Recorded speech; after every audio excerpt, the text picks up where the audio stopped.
G'day, I'm Drew Weston. And I'm Matt Backer. And we are the creators of the short film Die Bullied Die, and we are your Mates of the Month. Die Bullied Die is a short film which follows the character of Max, played by me, who catches up with one of his worst high school bullies many years later, played by Drew. The grudge that Max has held for many years starts to manifest in really weird ways. Let's just say they don't make it to dessert.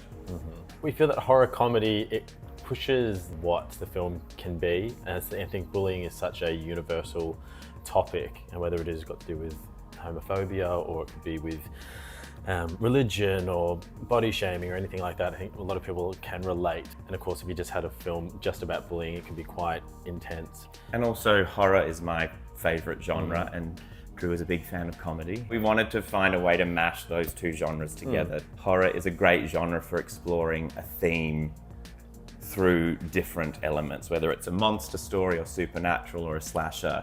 We just wanted to push the story to like a 10 with a character that hadn't let anything go, and how does that affect his world, and then a character who wanted to reach out but never did. And so you put them in a situation and there's bound to be conflict. I was bullied really badly at my all-boys Catholic school in the late 90s. I kept that on board like for a long time, didn't let it go, and then years later I finally came out and I was at a festival and I looked across the dance floor and one of my worst bullies from high school was there, shirtless and sweaty and dancing and fabulous as we all were feeling that night. But it was a real mixture of like intense emotions, feeling really happy for him, but also feeling really angry. And we got chatting and it was really lovely. But I walked away going like, oh, that was a really interesting feeling, because he came out quite early after high school and I didn't. Took me quite a while, but the writing of it was very cathartic. There were a few times when Drew read some parts that I had written and was like, was that a little therapy session for you? I was like, yes, it was. Yes. I was like, are these tears? What the fuck? I have had bullies reach out to me on apologise because they'll see me on, TV, on Play School, and I just am like, it's water under the bridge now. Like, that's great. So who dis? Yeah. You phone, who dis? It's always been really lovely. So people will watch this film and be like, wow, Matt really hasn't let it go. And I'll be like, I have, I promise I have. I think within a school scenario, an institution, or any institution, there has to be structures in place to support the person who is being bullied. It shouldn't be up to the queer kid to defend themselves. It's about the school, which in my case didn't support us and didn't make any effort to try and make a difference. That the school has to be very vocal in saying none of this behaviour is on, and we're going to support that kid no matter what, especially in religious institutions. Bullies bully because they feel empowered to do so. So that's a culture telling them it's okay to. If we had root balls and a number of things that are on TV now that was going to be there in the early 2000s, I think things probably would have shifted and be different. I would be intrigued to know what it's like for early teenagers now. Obviously, it's very different for trans kids. When I was a teen, there was no one in the Australian media industry that was gay and open, that was succeeding. So you were told to go, oh, well, that's never going to be me. Now they can see people. On the other hand is they have a whole world in their palm that is also telling them that maybe they still don't belong. So it's kind of a double-edged sword. So at the end of the day, it's about education or exposure to it, I think. It's been a huge learning curve for us, obviously being the producers, screenwriters, as well as the actors in it. Very enjoyable, but incredibly stressful.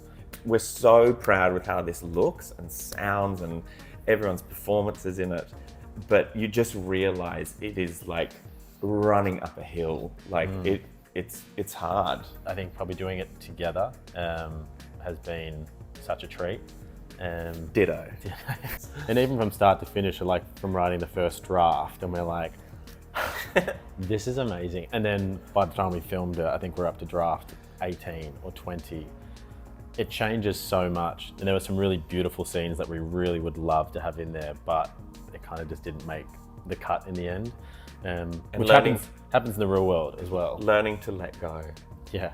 I think the crowdfunding took off as quick as it did was because the pitch video showed the type of humour that it was going to give.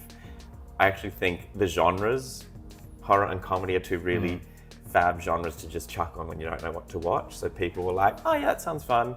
And I also think the topic, a lot of people can relate to it strangely. We had a lot of comments of like, yes, I'm so here for this. We wrote it the night before, pitching that idea, saying about, Fleabag meets Final Destination. So I think that got people intrigued. We did have some fantastic major donors. We had one major donor who really came on board and supported it so beautifully because his daughter happened to see the video and she, felt a personal connection to it. She's in school at the moment and showed it to him, and thank God she showed it to him, and he just came on board in a really big way. So we're just, super duper thankful for him.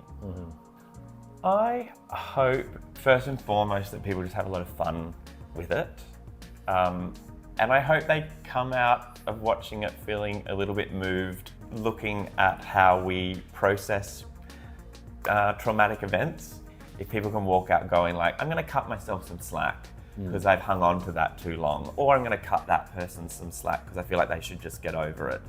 We're all humans and we're all complex and we deal with things differently, and I hope people walk out choosing to be kinder to each other. Yeah, thought-provoking in that way, to be, putting yourself in that person's shoes. But the main idea is we want people to enjoy it and have fun at the same time. And it's also kind of our ode to just how friggin' fun being queer is. Like, it's something that I came to a little bit later in life, and once I found it, I was just like, this is so fun. So we want people to feel that, like, we want some finger snaps in the cinema. So. Yeah, and hopefully they want more. More bully more. Yeah. So thanks for having us, teammate. You can find more info about Die Bully Die on Instagram at Die Bully Die. And we were your mates of the month. Were? Yeah. Still are.